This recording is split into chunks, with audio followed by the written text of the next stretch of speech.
Plusieurs élus femmes socialistes apportent leur soutien à Ségolène Royal et dénoncent les attaques, selon elles, insultantes de l'UMP contre la candidate socialiste. À réponse des femmes de l'UMP, 16 députés de la majorité font part de leur consternation. Marie-Pierre Courtelme.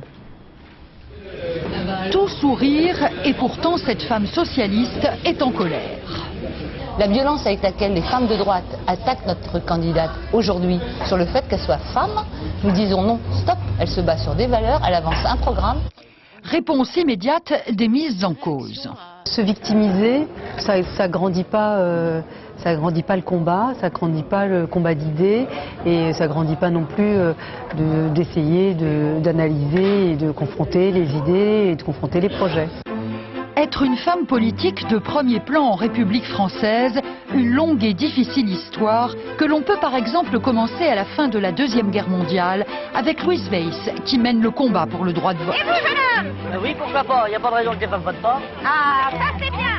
Les suffragettes obtiennent gain de cause en 1945 sous le regard très viril des télévisions. Et de l'urne sont devenus très féminins puisqu'au nombre des électeurs s'ajoute pour la première fois la foule des électrices. Une gentille maman. 30 ans plus tard, quand chemisier et tailleur s'affichent désormais en couleur à la télévision, Simone Veil libère les corps et ouvre les esprits en légalisant l'avortement. Feuilleter le grand livre de la vie des femmes en politique française, c'est aussi retrouver l'émotion de Michel Barzac quand en 1990, elle est exclue du comité directeur du RPR. Oh, c'est pas... Très plaisant. Vous avez eu l'impression d'avoir été trahi par quelqu'un ce matin? Moins émotive, Édith Cresson, première femme, Premier ministre.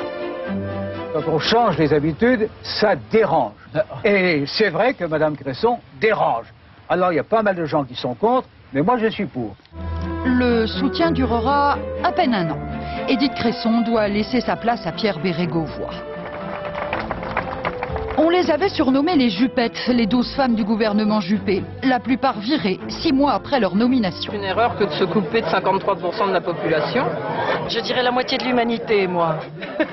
C'est un pourcentage. C'était pourtant un temps où les tailleurs colorés illuminaient les photos de famille de la politique française. Depuis, le ton des albums s'est assombri. Elles étaient 8 dans le premier gouvernement Jospin, 10 sous Raffarin et 6 femmes entourent Dominique de Villepin.